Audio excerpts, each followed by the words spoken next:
when we deal with things that are from the matters of the unseen, it's very, very important that we restrict ourselves to the book of Allah subhanahu wa ta'ala and the sunnah of His Messenger sallallahu alayhi wasallam. Because we have no other means of knowing what is going to come, of knowing the matters of the unseen, of knowing the prophecies of the Day of Judgment, of knowing what's going to happen in the grave, of knowing what's going to happen on the Day of Judgment, of knowing what paradise and hellfire are going to be like. We have no way of doing that without taking it from the book of Allah and from the sunnah of the Prophet sallallahu alaihi wasallam. The Masih Dajjal, may Allah save me and save you all from the fitna of the Masih Dajjal.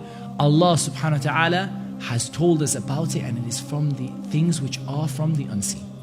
Allah subhanahu wa ta'ala revealed the reality of the Dajjal and what will happen with the Masih Dajjal to His Messenger sallallahu alaihi wasallam, who informed us about it. And so it is from the matters which are considered to be the matters of the unseen. And that's why when people talk about the Dajjal, you see so many people adding and embellishing the story from their own selves. They have things to add, they want to, because it sounds so good and it gets everyone emotional but at the end of the day, there's no good in it. Dajjal, as I mentioned, has been interpreted within the existing circumstances, where countries, systems have been identified as Dajjal. However, when we listen to Prophet Muhammad sallallahu alaihi wasallam speak about Dajjal, it will be very clear to us that what we're hearing on YouTube, the lectures about Dajjal, for the most part, are incorrect. Prophet Muhammad sallallahu alaihi wasallam gave us a very clear description of Dajjal, of his times, of the trials that the world would face, right up to his death. The whole picture, crystal clear. The Prophet ﷺ said, "O my people, there has been no fitna on the face of this earth, no trial on the face of this earth, since Allah Azza wa Jal created the children of Adam, the offspring of Adam. There has been no trial on this earth, and there will be no trial on this earth until the Day of Judgment that is greater than the trial of the Masih Dajjal." Nobody will escape what is before it except that he will escape it. Meaning, if you can be successful now, if you can escape the fitan that come before the Dajjal, the trials that come before the Dajjal, the other signs of the hour that happen, and you can escape them and you can be safe from them, then bi-idhnillahi ta'ala you will be safe from the fitna of the Masih Dajjal. Each prophet taught more to his ummah about the Dajjal as the time became nearer. And the Prophet ﷺ told us so much about the Dajjal. We can have no doubt about who he is and where he's going to come from. He will begin by saying, "I am a prophet when there is no prophet after me." And you must remember this, because when the Dajjal will confuse the people and he will bring the dead to life by the permission of Allah, and he will bring your own dead parents to stand in front of you to tell them he is Allah, you must remember these things. You must start by remembering that there is no prophet after the Prophet sallallahu alaihi wasallam. Nobody.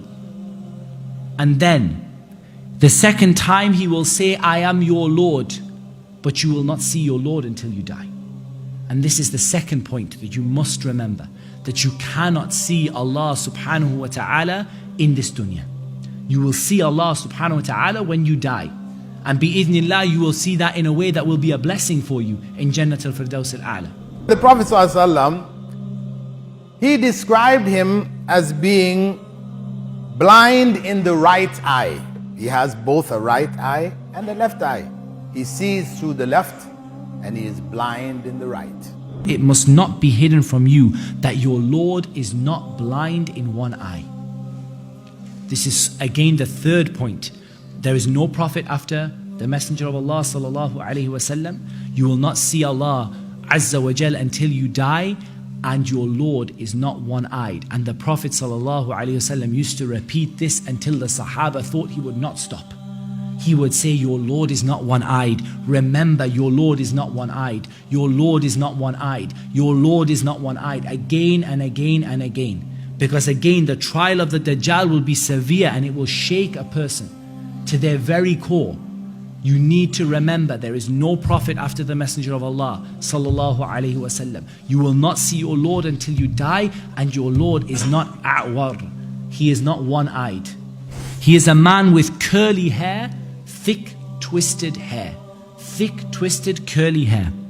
Between his two eyes is written kafir, or is written kafara. So either it is written kaf, fa, ra, or it is written kafir, disbeliever. Everyone who will dislike him will read it. And in another narration, every believer will read it, or every Muslim will read something like this. The Prophet ﷺ also told us the hour will not arrive until about 30 lying Dajjals appear, each claiming that he is a messenger of Allah. So that is the lesser Dajjals. Dajjal means deceiver. Comes from Dajjala, which means to deceive. He's the deceiver. But Al-Masih ad-Dajjal, this is the great deceiver, the ultimate. From his trials is that he will have with him the heaven and hell. He will have with him Jannah and Nar. Imagine someone brings Jannah to you in front of your face. He brings Jannah to you in front of your face, and he brings the hellfire to you in front of your face. Or he brings a cool river to you, and he brings a burning fire to you.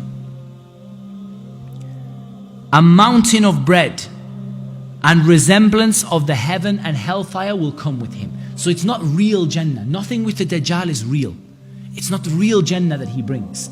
But what he brings is an image, a fake, so that you would look at it and think that it was Jannah.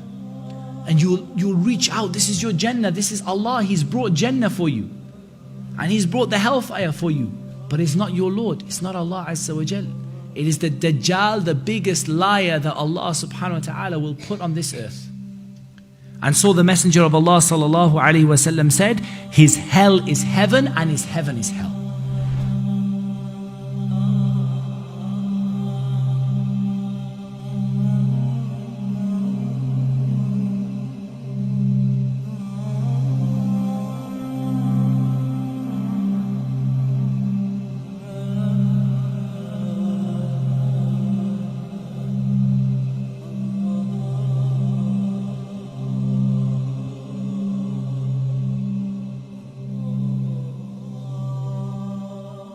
On December 6th, President Trump's words shook the world. He recognized Jerusalem as the capital of Israel. The Temple Mount is the site of the first and second Jewish temples. But for hundreds of years, it's been occupied by Muslim shrines. The Al-Aqsa Mosque and the Golden Dome of the Rock now sit on the site.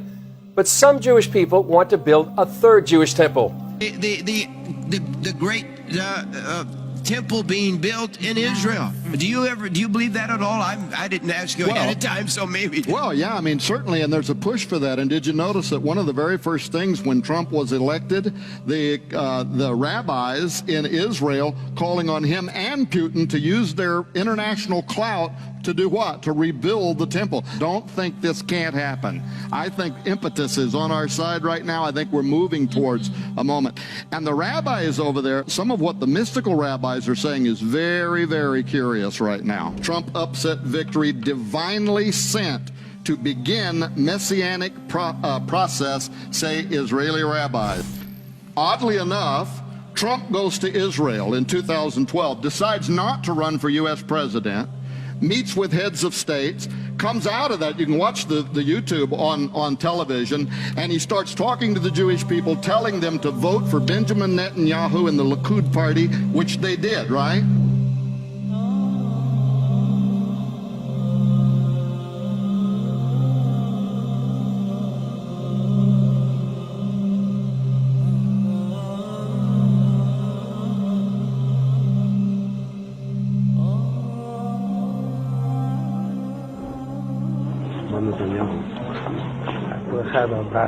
Aber ich sage doch nicht gesehen. Der Brachama Flachai. Das ist leider nicht geschehen. בכל העניינים. בזמן שישראל לאחרונה ניתצו כמה עניינים. מה שרואה עוד, וגם מצור שעדיין משאיר ליבו. אז הייתה משהו עם מה ידיעתו.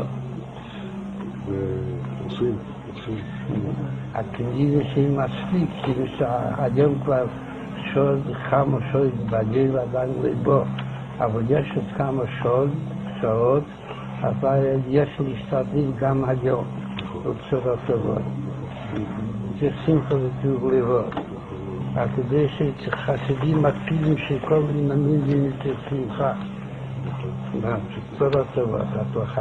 They're looking for a king. They're looking for a political leader. As a matter of fact, Messiah to them means the anointed one, and it goes back to the ancient days when they would anoint a king and recognize him as this is the man that God sent. They too believe that the Messiah is about to appear. We would say the second coming is about to happen, but their Messiah is going to be a false Messiah. He's going to be the Antichrist, right?